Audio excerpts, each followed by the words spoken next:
Hello बच्चों, चलिए प्रश्न को पढ़ते हैं। इसमें लिखा है, यदि प्रकाश जो है किसी स्थूल पिंड के पास से गुजरता है तो गुरुत्वीय अन्वयन क्रिया के कारण किरण में बंकन होता है। अर्थात बच्चों, जो किरण है हमारी वो कुछ विचलित हो जाती है। तो ऐसा होने का कारण जो है माध्यम के प्रभावी अपवर्तनांक में परिवर्तन को माना जा सकता है। तो बच्चों, इसमें कहा जा रहा है कि ऐसा माना जा सकता है कि उस स्थूल पिंड के पास में जो माध्यम है उसके अपवर्तनांक में कुछ परिवर्तन हो गया है। इस वजह से ऐसा बच्चों बंकन हो रहा है। और यह परिवर्तन होगा इस प्रकार से बच्चों, यहाँ पर एन अपवर्तनांक है आर दूरी पर बच्चों पिंड से। तो बच्चों ये 1 - 2 GM भागे आर सी का वर्ग, ये बच्चों इस प्रकार से परिवर्तित हो रहा है आर दूरी पर। जहां आर क्या है, ये बच्चों विचाराधीन बिंदु की स्थूल पिंड के द्रव्यमान केंद्र से दूरी है। और जी क्या है बच्चों, सार्वत्रिक गुरुत्वीय स्थिरांक। एम वस्तु का द्रव्यमान तथा सी निर्वात में प्रकाश की चाल है। बच्चों, पिंड को गोलाकार मानते हुए किरण के अपने मूल पथ से विचलन को ज्ञात कीजिए जब यह पिंड से संस्पर्श करती हुई निकलती है। तो बच्चों, इस प्रश्न में कहा जा रहा है कि पिंड को गोलाकार मानते हुए किरण का अपने मूल पथ से विचलन ज्ञात करना है जब वह पिंड से संस्पर्श करते निकलती है, यानी किंड जो है, जो किरण है बच्चों वो पिंड को छूते हुए निकलती है। तो चलिए बच्चों, इस प्रश्न की मूल अवधारणा को हम देख लेते हैं। तो बच्चों, हमें पता है कि जो अपवर्तन होता है उसमें प्रकाश जब एक माध्यम से दूसरे माध्यम में जाता है तो उसके पथ में विचलन हो जाता है। तो बच्चों, इसे हम अपवर्तन कहते हैं। तो ऐसे में बच्चों, अगर हम देखें कि स्नेल का नियम क्या होता है, तो बच्चों यहाँ पर मान लीजिए ये हमारा पहला माध्यम है, दूसरा माध्यम है बच्चों इस प्रकार से। और ये बच्चों हमारा अभिलंब है। तो यहाँ पर बच्चों एक माध्यम से प्रकाश की किरण आई और दूसरी माध्यम में अपवर्तन के पश्चात इस प्रकार से हो गई। तो बच्चों यहाँ पर आपतन कोण आई और अपवर्तन कोण आर मान लेते हैं बच्चों इस प्रकार से। तो स्नेल का नियम देख लेते हैं। बच्चों, पहले माध्यम का अपवर्तनांक हम n1 और दूसरे माध्यम का अपवर्तनांक n2 मान लेते हैं। तो यहाँ पर बच्चों साइन आई भागे साइन आर बराबर हो जाएगा बच्चों n2 भागे n1, इस प्रकार से। तो चलिए बच्चों, अपने प्रश्न को हल करते हैं। तो बच्चों, यहाँ पर कहा जा रहा है कि जो स्थूल पिंड था हमारा उसको गोलाकार मान लेते हैं बच्चों। तो इस प्रकार से हम इस पिंड को गोलाकार मान लेते हैं।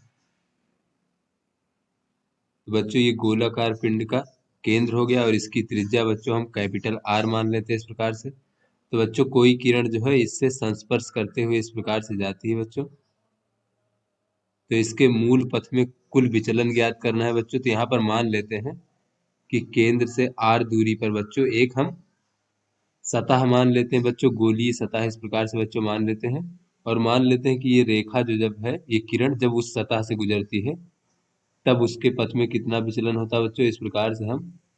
तो बच्चों, ये इस सतह पर अभिलंब हो गया। तो मान लीजिए किरण थीटा कोण बनाते हुए इस सतह में प्रवेश करती है और इस सतह की जो दूरी है बच्चों वो स्मॉल आर मान लेते हैं इस प्रकार से। तो उसके बाद बच्चों, जब ये डी आर दूरी पर आगे चलती है तब मान लीजिए कि उसमें जो विचलन है वो कितना हो जाता है बच्चों, इस प्रकार से। तो यहाँ पर आर धन डी आर दूरी पर बच्चों एक और हम सतह गोली सतह मान लेते हैं। तो यहाँ पर बच्चों मान लीजिए विचलन इस प्रकार से हुआ है बच्चों, इस प्रकार से।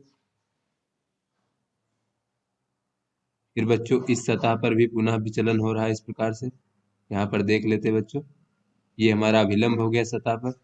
तो बच्चों, ये जो है हमारा विचलन होने के पश्चात ये हमारी किरण हो गई। तो यहाँ पर बच्चों मान लेते हैं कि ये अभिलंब से थीटा धन डी थीटा कोण बना रहा है।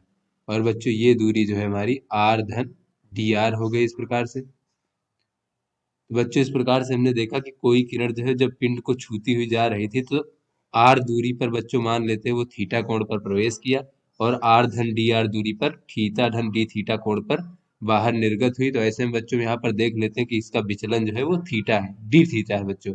यही डी थीटा हमें कुल विचलन हमें ज्ञात करना है।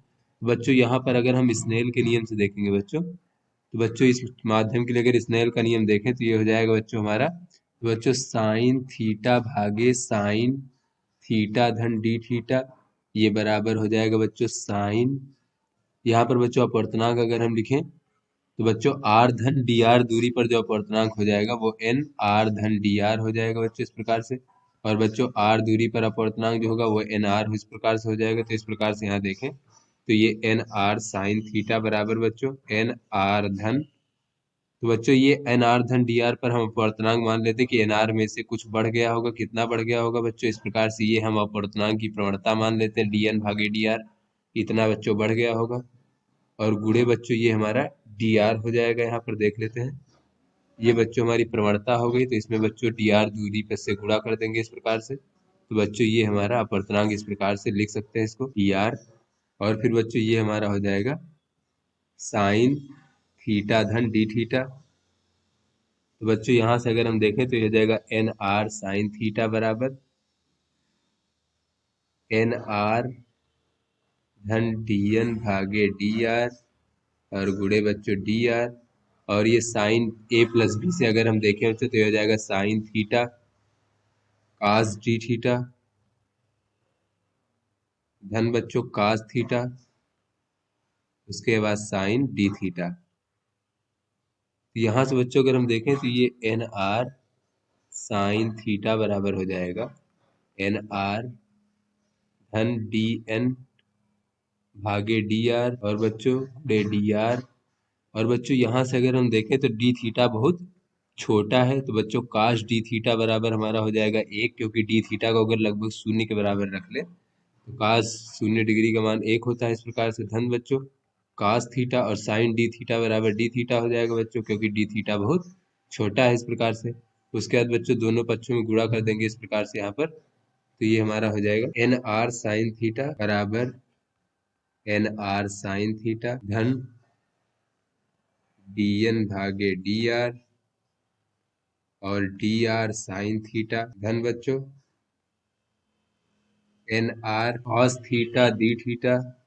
उसके बाद बच्चों ये धन हो जाएगा हमारा डी एन भागे डी आर गुणे बच्चों डी आर और कास थीटा डी थीटा। तो यहाँ पर बच्चों डी थीटा बहुत छोटा है और डी एन भी बहुत छोटा है। तो इन दोनों को जब गुणा करेंगे तो इस पद का मान बहुत छोटा हो जाएगा। तो इसे बच्चों हम नगण्य मान लेते हैं। तो इस प्रकार से यहाँ हमें प्राप्त हो जाएगा एन आर साइन थीटा से एन आर साइन थीटा बच्चों ये कट जाएगा। तो बच्चों यहाँ पे हम इसको इस प्रकार से लिख सकते हैं डी थीटा बटे डी आर बराबर माइनस का डी एन भागे डी आर और tan थीटा इस प्रकार से। तो यहाँ से बच्चों ये n का मान हमें प्रश्न में दिया गया है बच्चों एन आर। तो यहाँ से अगर हम डी एन भागे डी आर का मान ज्ञात करें बच्चों तो ये 0 हो जाएगा और ये हो जाएगा माइनस का 2 भागे आर का वर्ग सी का वर्ग। तो बच्चों यहाँ पर ये माइनस माइनस प्लस हो जाएगा। तो ये हो जाएगा एन आर डी थीटा भागे डी आर बराबर और बच्चों ये हो जाएगा 2 भागे आर का वर्ग सी का वर्ग और tan थीटा। और यहाँ से बच्चों अगर हम एन आर का मान भी रख दें इस प्रकार से देख लेते हैं बच्चों। तो एन आर का मान है 1 धन 2 भागे आर सी का वर्ग। तो बच्चों यहाँ से अगर हम देखें तो बच्चों ये जो 2 भागे आर सी का वर्ग है इसका मान जो है 1 की तुलना में बहुत छोटा है बच्चों। तो इसको अगर हम नगण्य मान लें बच्चों नगण्य मानने पर तो यहाँ से बच्चों ये हमारा हो जाएगा 2 भागे आर का वर्ग सी का वर्ग और tan थीटा बच्चों बराबर डी थीटा भागे डी आर। तो यहाँ से बच्चों अगर हम डी आर इधर ले आए तो हो जाएगा बच्चों ये डी थीटा बराबर 2 भागे आर का वर्ग सी का वर्ग। और बच्चों इसको इस प्रकार से भी लिख सकते हैं हम बच्चों 2 भागे सी का वर्ग ये हमारा नियत है, इसको हम बाहर लिख लेते हैं और ये हमारा हो जाएगा tan थीटा भागे आर का वर्ग और बच्चों डी आर। तो यहाँ से बच्चों संपूर्ण उसके सभी दूरियों के लिए बच्चों पिंड से आगे की सभी समस्त दूरियों के लिए ऐसे मान लेते हैं बच्चों कि विचलन जो है 0 से लेकर के बच्चों थीटा नाट तक इसका कुल विचलन है थीटा नाट। और बच्चों यहाँ पर आर को बच्चों हम समाकलन कर देंगे माइनस अनंत से प्लस अनंत तक के लिए बच्चों। उसके आसपास की सभी दूरियों के लिए बच्चों पिंड के माइनस अनंत से प्लस अनंत तक की दूरियों के लिए। तो यहाँ से बच्चों अगर हम देखें अपने चित्र से देखें बच्चों यहाँ पर तो बच्चों ये हमारा समकोण है बच्चों 90 डिग्री। तो समकोण त्रिभुज में अगर बच्चों हम देखें और इस दूरी को बच्चों हम x मान लेते हैं इस प्रकार से। तो बच्चों ये कर्ण जो है हमारा बच्चों आर का वर्ग बराबर हो जाएगा x का वर्ग धन कैपिटल आर का वर्ग जो कि इस गोलाकार पिंड की त्रिज्या है बच्चों x का वर्ग धन कैपिटल आर का वर्ग। और बच्चों अगर हम यहाँ पर tan थीटा बराबर देखें लंब बटे आधार तो लंब बच्चों यहाँ पर है r और आधार है बच्चों x इस प्रकार से। चलिए बच्चों यहाँ से हम देख लेते हैं। तो बच्चों यहाँ से हम अगर इसका मान रखें बच्चों और यहाँ पर बच्चों ऊपर r गुणा कर दे तो ये r की घात 3 हो जाएगा ऊपर नीचे करने पर। तो बच्चों यहाँ से अगर हम देखें, यहाँ से बच्चों अगर हम दोनों पक्षों का अवकलन कर दें तो हमें प्राप्त हो जाएगा आर डी आर बराबर एक्स डी एक्स। तो बच्चों आर डी आर की जगह पर हम एक्स डी एक्स रख सकते हैं बच्चों। तो बच्चों उसके बाद फिर यहाँ पर देख लेते हैं, ये हो जाएगा बच्चों हमारा थीटा नॉट बराबर 2 GM भागे सी का वर्ग माइनस अनंत से प्लस अनंत ही रहेगा बच्चों इस प्रकार से। और ये यहाँ पर tan थीटा बराबर हो जाएगा आर बटे एक्स बच्चों, जैसा कि हमने देखा भी। और यहाँ पर बच्चों आर डी आर की जगह हो जाएगा एक्स डी एक्स, और भागे बच्चों आर के वर्ग का मान था बच्चों एक्स का वर्ग धन कैपिटल आर का वर्ग। तो आर का मान हो जाएगा बच्चों 1/2, और इसकी घात 3 है तो 3/2 हो जाएगा इस प्रकार से बच्चों। तो यहाँ से बच्चों इसे अब हम हल कर लेते हैं। तो यहाँ पर x बराबर मान लेते हैं आर tan फाई मान लेते हैं बच्चों इस प्रकार से। तो यहाँ पर बच्चों dx का मान कितना हो जाएगा, dx बराबर हो जाएगा आर सेक का वर्ग और बच्चों फाई डी फाई। तो बच्चों ये मान x और dx के मान यहाँ पर रख देते हैं बच्चों। तो ये हमें थीटा नाट का मान प्राप्त हो जाएगा 2 GM कैपिटल आर भागे सी का वर्ग।